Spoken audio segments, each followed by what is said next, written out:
ಚರಂಡಿ ನೀರಿಗೆ ಬಿದ್ದು 4 ವರ್ಷದ ಮಗು ಸಾವನ್ನಪ್ಪಿರುವಂಥ ಘಟನೆಯೊಂದು ನಡೆದಿದೆ. ಇದು ಬಳ್ಳಾರಿಯಲ್ಲಿ ಹೊಸಪೇಟೆ ನಗರದ ಅನಂತಶಯನ ಗುಡಿ ಬಡಾವಣೆಯಲ್ಲಿ ಆಗಿರುವಂಥ ಘಟನೆ. 4 ವರ್ಷದ ವಿರಾಟ್ ಜೆ ಪಾಪ ಮೃತಪಟ್ಟಿರುವಂತಹ ಬಾಲಕ ಮನೆ ಹತ್ತಿರದ ಖಾಲಿ ಜಾಗದಲ್ಲಿ ಚರಂಡಿ ನೀರು ನಿಂತ್ಕೊಂಡಿರುತ್ತೆ. ಆಟ ಆಡಕ್ಕೆ ಹೋದಂಥ ಸಂದರ್ಭದಲ್ಲಿ ಅದನ್ನು ನೋಡೇ ಇಲ್ಲ. ಮಗು ಬಿದ್ದಿದೆ. 4 ವರ್ಷದ ಮಗುಗೆ ಏನ್ರಿ ಗೊತ್ತಾಗಬೇಕು. ಪಾಪ ಕುಟುಂಬಸ್ಥರ ಆಕ್ರಂದನ ಅಂತೂ ಈಗ ಮುಗುಲು ಮುಟ್ಟಿದೆ. ಪಾಪ ಬಹಳ ಕಷ್ಟ. ಈ 4 ವರ್ಷದ ಮಕ್ಕಳನ್ನ ಬೆಳೆಸಿರ್ತಾರೆ. ಆಗಷ್ಟೇ ಸ್ವಲ್ಪ ಬೆಳೆದು ನಿಂತು ಮಾತಾಡೋಕ್ಕೆಲ್ಲ ಶುರು ಮಾಡ್ತಿರ್ತಾರೆ. ಅಯ್ಯೋ ಪಾಪ.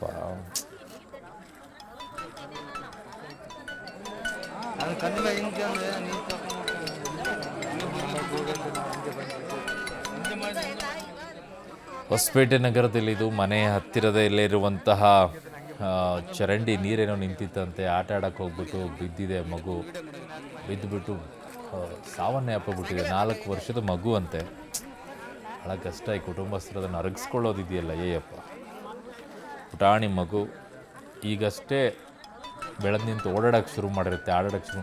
ಅಷ್ಟೊಂದು ನಿರ್ಲಕ್ಷ್ಯ ಯಾಕೆ ಮಾಡ್ತೀರಪ್ಪ ಮನೇಲಿರುವಂಥವ್ರೆಲ್ಲ ನೀವು? 4 ವರ್ಷದ ಮಗು ಅಂತೇಳಿ ನಿಮ್ಗೆ ನೋಡೋಕ್ಕಾಗಲ್ವಾ? ಸ್ವಲ್ಪ ಕಣ್ಣೆಲ್ಲ ಮೈಯೆಲ್ಲ ಕಣ್ಣು ಮಾಡ್ಕೊಂಡು ಇಟ್ಕೊಳ್ಬೇಕು. ಅಟ್ಲೀಸ್ಟ್ 10 ವರ್ಷ ಆಗೋವರೆಗೂ ಆದರೂ. 7-8 ವರ್ಷದ ಮಕ್ಕಳು ಹಾಗೇ ಇರ್ತವೆ. ಏನು ಮಾಡ್ತಾವೆ ಅವಕ್ಕೆ ಗೊತ್ತಿರೋದಿಲ್ಲ. ಚೂರು ಗಮನ ಹರಿಸ್ಬೇಕು ನೀವು. ಅವ್ರ ಪಾಡಿಗೆ ಬೆಳೆದು ಓಡಾಡ್ತಾ ಇದೆ ಅಂತ ಬಿಟ್ಟುಬಿಟ್ರೆ.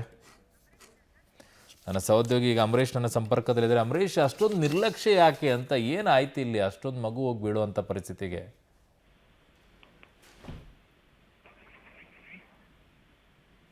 ಅಂಬರೀಷ್, ನನ್ನ ಧ್ವನಿ ಕೇಳಿಸ್ತಾ ಇದೆಯಾ?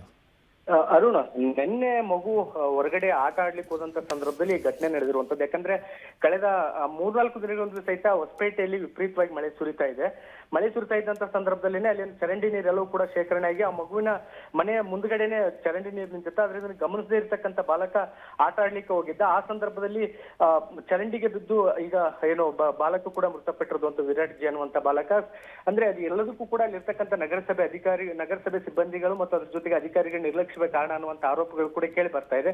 ಯಾಕಂದ್ರೆ ಮಳೆಗಾಲ ಬಂದಂತ ಸಂದರ್ಭದಲ್ಲಿ ಅದಕ್ಕಿಂತ ಮುಂಚಿತವಾಗಿನೇ ಚರಂಡಿಗಳನ್ನ ಕ್ಲೀನ್ ಮಾಡ್ಬೇಕಾಗಿರುತ್ತೆ. ಅದ್ರ ಜೊತೆ ಎಲ್ಲೆಲ್ಲಿ ಕಸ ಕಡ್ಡಿಗಳು ಶೇಖರಣೆ ಆಗಿರುತ್ತೆ ಅದೆಲ್ಲವನ್ನೂ ಕೂಡ ತೆರವು ಮಾಡಬೇಕಾಗುತ್ತೆ. ಆದ್ರೆ ಈ ಎಲ್ಲಾ ಕೆಲಸವನ್ನು ಸಹಿತ ಅಲ್ಲಿರ್ತಕ್ಕಂಥ ನಗರಸಭೆ ಅಧಿಕಾರಿಗಳು ಮಾಡಿರ್ಲಿಲ್ಲ.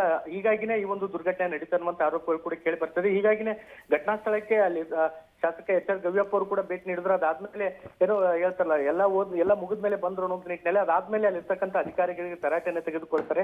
ಇದನ್ನ ಕೂಡಲೇ ಚರಂಡಿ ಎಲ್ಲೆಲ್ಲಿದೆ ಅಲ್ಲೆಲ್ಲವನ್ನೂ ಕೂಡ ಅದನ್ನ ಕ್ಲೀನ್ ಮಾಡ್ಬೇಕು ಅನ್ನುವಂತ ಮಾತನ್ನ ಹೇಳ್ತಾರೆ. ಒಂದ್ ವೇಳೆ ಇದೇ ಮಾತನ್ನ ಅವರು ಮಳೆಗಾಲಕ್ಕಿಂತ ಮುಂಚಿತವಾಗಿ ಅಥವಾ ಕಾಲಕ್ರಮೇಣವಾಗಿ 3 ತಿಂಗಳಿಗೂ ಒಂದ್ಸರಿ ಕೆಡಿಪಿ ಸಭೆ ನಡೀತಾ ಆ ಸಂದರ್ಭದಲ್ಲಿ ಇರ್ತಕ್ಕಂಥ ಅಧಿಕಾರಿಗಳಿಗೆ ಈ ಮಾತನ್ನ ಹೇಳಿದ್ರೆ ಖಂಡಿತವಾಗ್ಲೂ ಸಹಿತ ಇವತ್ತು ಈ ಒಂದು ದುರ್ಘಟನೆ ನಡೀತಾ ಇರಲಿಲ್ಲ. ಹೀಗಾಗಿನೇ ಅಲ್ಲಿರ್ತಕ್ಕಂಥ ನಗರಸಭೆ ಅಧಿಕಾರಿಗಳ ನಿರ್ಲಕ್ಷ್ಯದಿಂದನೇ ಈಗಾಗಲೇ ಮಗು ಮೃತಪಟ್ಟಿದೆ ಅನ್ನುವಂತ ಆರೋಪವನ್ನು ಸಹಿತ ಈಗ ಮೃತ ಮಗುವಿನ ಪೋಷಕರು ಕೂಡ ಆರೋಪ ಮಾಡ್ತಾ ಇರುವಂತದ್ದು. ಅರುಣ್, ಓಕೆ ಅಂಬರೀಷ್, ನಿಮ್ಮೆಲ್ಲ ಮಾಹಿತಿಗೆ ಧನ್ಯವಾದಗಳು. ಕೇವಲ ಅಧಿಕಾರಿಗಳನ್ನು ಪದೇ ಪದೇ ಬೈಯೋದಲ್ಲ, ನೀವು ನಿಮ್ಮ ಮಕ್ಕಳನ್ನು ಎಷ್ಟು ಜವಾಬ್ದಾರಿಯಿಂದ ನೋಡ್ಕೊಳ್ತಾ ಇದ್ದೀರಾ ಅಂತ ನೋಡ್ಕೊಳ್ಳಿ.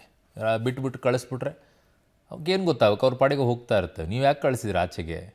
ಆಮೇಲೆ ಅಧಿಕಾರಿಗಳು ಅಷ್ಟೇ, ಯಾಕಿಂತವೆಲ್ಲ ಬೈಸ್ಕೊಳ್ತೀರಿ ಎಲ್ಲರ ಕಡೆನೂ? ಅಸಹ್ಯ ಅನ್ಸಲ್ವಾ ನಿಮಗೆ? ಕೆಲಸ ಮಾಡೋಕ್ಕೇನ್ರಿ ದುಡ್ಡು ಕೊಡ್ತಾರೆಲ್ಲ.